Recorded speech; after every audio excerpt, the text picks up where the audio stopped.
Good morning. I'm Mark Pham, the President and CEO of Oak Valley Health. Thank you all for being here. I'd like to start with the land acknowledgement that we have here for Oak Valley Health. Oak Valley Health is honored to provide care on the traditional and treaty territory of the Anishinaabe, acknowledge our closest Indigenous communities, the Chippewas of Georgina Island and the Mississaugas of Scugog Island. The land is encompassed within Treaty 13, Treaty 20, and the Williams Treaty. Today, this area is home to many diverse Indigenous peoples, and we acknowledge the health disparities and barriers Indigenous peoples face in accessing care. To support true healing, we are committed to understanding these challenges, learning from Indigenous knowledge, and taking action together to improve safe and equitable health care for current and future generations. As I reflect on that, I'm encouraged by the work recently with the Georgians of the First Nation, who have come back to us and look forward to partnership and deeper work. Often their Indigenous communities come to this hospital today at Uxbridge, and I know that the work we're doing there is important to them and that we look forward to building a deeper relationship. I want to thank our provincial representatives, Minister Jones and Bethlenfalvy, for joining us here today. We're going to hear from them momentarily. I want to recognize Dave Barton, Mayor of Uxbridge, and members of the Uxbridge Council, as well as Bruce Garrett, Uxbridge Durham Regional Councillor. We're joined today by our board members Nicole Beeben and Melody Zarzensky, our campaign chair Jim Williamson, and Colin Noble and Ann Fraser from the Uxbridge Foundation Board. And of course, we have representation from our fabulous team, physicians, volunteers, and donors, many of whom have been working on this redevelopment project for years. Building a campus of care here in Uxbridge is an exciting moment for our community. It is about building a new hospital, new long-term care, and really expanding the services we have for a growing community and an aging community. The work that this community has done to come together and rally and create this amazing opportunity is wonderful. I'm so excited to hear more from the Minister today as we do our groundbreaking. Without further delay, it is my absolute privilege to introduce the Honourable Sylvia Jones. She is currently Ontario's Deputy Premier and Minister of Health, where her focus is building a more convenient and connected healthcare system for all Ontarians.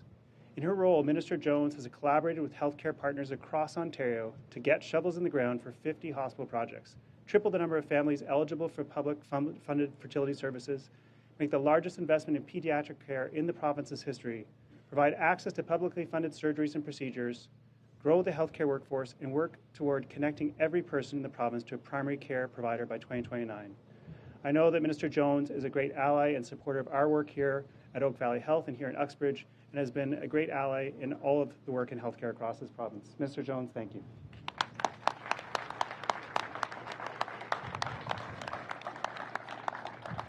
Thank you, Mark, and good morning. You know, it always makes me nervous when people say Sylvia currently serves as. It's like, do you know something I don't? But it is indeed wonderful to be able to be here again in Uxbridge alongside, of course, your local MPP, the Minister of Finance, who I have the pleasure of sitting beside every question period, and what an incredible champion you have for your community. It's the work that he is doing in finance, being able to air traffic control all of the ministries, all of the requests that are all very valid. I give him huge kudos because it is a big job, and you're very blessed to have Peter serving your community. I also want to thank CEO Mark Pham and everyone at Oak Valley Health and Uxbridge Hospital for hosting us today, and for everything you do to provide exceptional care to patients and families in the Uxbridge region and across Durham. Under the leadership of Premier Ford, our government has been making record investments to protect Ontario's health system and provide people of all ages with the right care in the right place.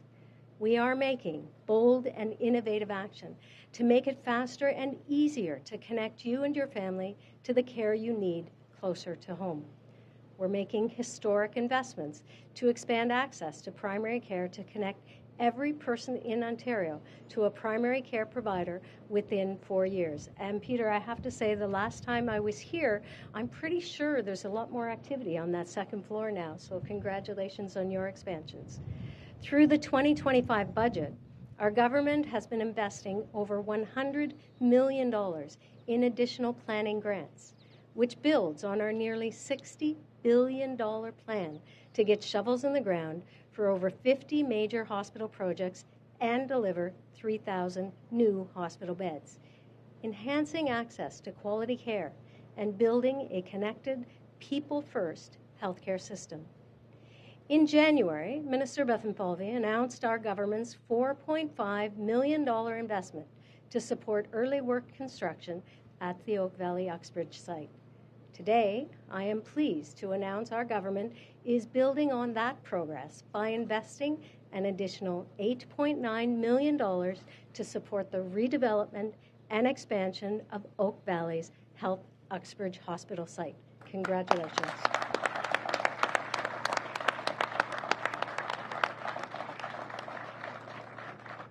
This investment will connect more people and families in Uxbridge and across Durham region to more convenient, world-class, close to home.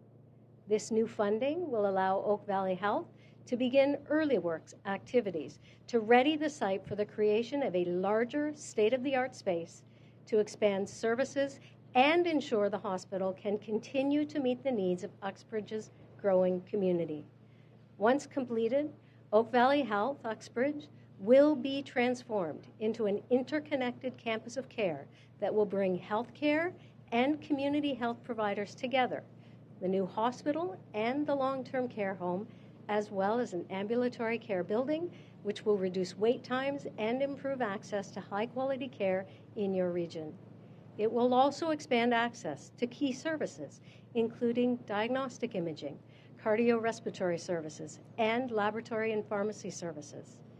Today's milestone would not be possible without the work of Minister Bethlenfalvy, our health and community partners, as well as, of course, all of the dedicated volunteer, staff, and donors who have been working on this project for years. So congratulations. Thank you again to all the incredible healthcare workers here in Uxbridge and across Durham region for the extraordinary care you provide to patients and families each and every day. The future is bright in Uxbridge, and I look forward to watching your progress. I'd now like to turn it over to Minister Bethlenfalvy to share a few words. Thank you, and stay well. Thank you, Sylvia. Oh, what a great day, and thank you, Sylvia, for your tireless leadership. I'm going to give the teleprompter guy some real headaches today because I don't think I'm going to follow my script too much. There's so much to say in so little time, but Sylvia, I do want to congratulate you on your leadership on such an important file, transforming the healthcare system for all Ontarians, not just for this generation, but for future generations. That is so profound. So please join me in thanking Sylvia Jones for her service. And might I add, her continued service. She's currently and future service. I'd also, we get to stand up here, but at the end of the day, we're just the end of, and this is the end of the beginning. But that end to the beginning is a very long journey. And as I look on the many faces here, I think about, when Elena and Joanne Marr and others took me to the boiler room. It was 2017 when I believe Bruce Garrett and Mike McDonald and others took me to the Reachview long-term care. That's 8 years ago. So a vision. And by the way, I got there, it was already in progress. They had worked for years beforehand. Mayor Dave Barton and the whole council, the doctors, the great people in this community. Mayor Lovett, you're here, so thank you for your support from Oak Valley Health and from Markham. It takes so many people to get to this day. And I just, from the bottom of my heart, there's probably too many people to name. I see each of you standing before, and I know how much people have worked tirelessly without any fanfare to not just put down a foundation for this generation, as those did in 1959 when they built the first Uxbridge Cottage Hospital. Kind of gives you a sense of the time back then. And Dave Barton, of course, was born there, he reminds me all the time, so he wanted to make sure that the next generations could be born there too. And that's what community is all about. The volunteers, the fundraisers, Jim Williamson, all the team, the people beforehand who tirelessly worked to help bring a day like today together. Now, I want to remind, this is just the end of the beginning. This puts some shovels in the ground. The medical facility here you have, the urgent care facility, along with the hospital, which this early works funding will go to, the long-term care facility, thank you for your leadership on that, is going to go up somewhere around here, I guess. Whereabouts? Over there in the hospital. I mean, this is the campus of care. This is going to take care of our families for generations. And so we'll be long gone when people will go here and they'll have no idea about today or the 10 or 15 years it took to get to today. But rest assured that as long as I'm currently serving, I will continue to advocate until everything's complete and that we can cut that ribbon and welcome the first residents, the first patients who may be saving, and the doctors and the nurses and the PSWs and the whole community that will be contributing to the tremendous fiber of this community. I wish I could replicate Uxbridge right around the whole province. In fact, that's what we're trying to do. Through Sylvia's leadership on transforming the healthcare system, the Premier's leadership to build all of Ontario, to protect Ontario, Captain Canada, as I call him, because he really stepped into a role when there was a bit of vacuum. And make no mistake, the status quo is no longer an option for our economy. We're going to have to pivot. We've got good leadership out of Ottawa. We'll work tirelessly here in Ontario to be good partners, to build our economy, to build prosperity for all, so that we can continue to afford and invest in world-class healthcare, world-class education, help those who need help, our most vulnerable. That's what a good society is all about. I couldn't be prouder than to stand before you today and thank the many, many people who've made today happen. So thank you very much. And with that, I think I haven't got to the end of my tell. You can just go right to the end. I'm probably driving him crazy. It's my pleasure. This is the only part I am reading. It's my pleasure, and I don't need to read, to welcome Elena Pacheco, Vice President, Chief Operating Officer of Oak Valley Health, to share remarks, who hung in there. And you were probably there before the 8 years, but thank you for everything you've done. Thank you. What an exciting morning. Thank you, Minister. Good morning, everyone. Since 1959, Uxbridge Hospital has been a trusted place of care, healing, and compassion. And while much has changed over the decades, one thing has remained constant: this hospital's deep connection to the people of Uxbridge and the surrounding region. Today marks a significant step forward in that legacy. Thanks for the support of our government partners. We are officially kicking off early works construction.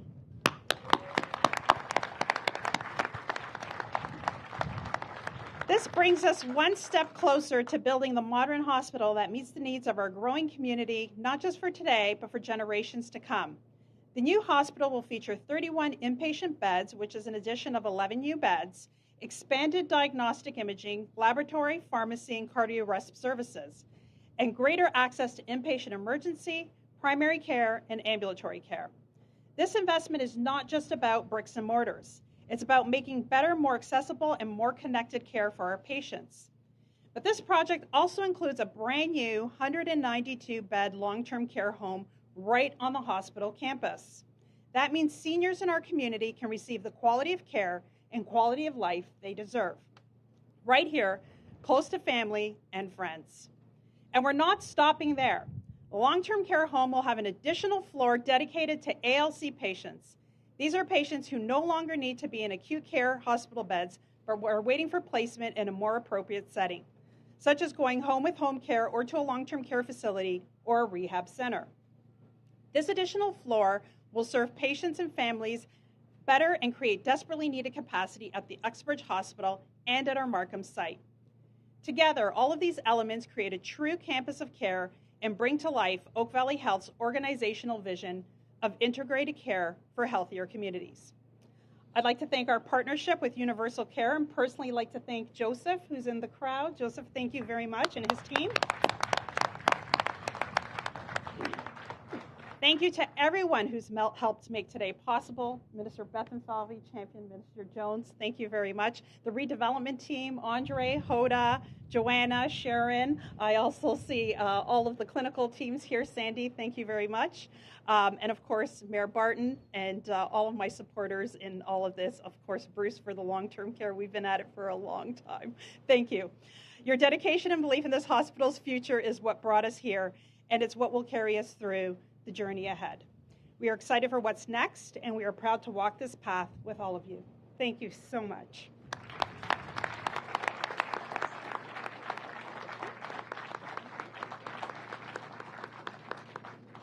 Thank you. will now begin to take questions from the media. As a friendly reminder, the format is one question and one follow-up. Please state your name and your outlet before your question.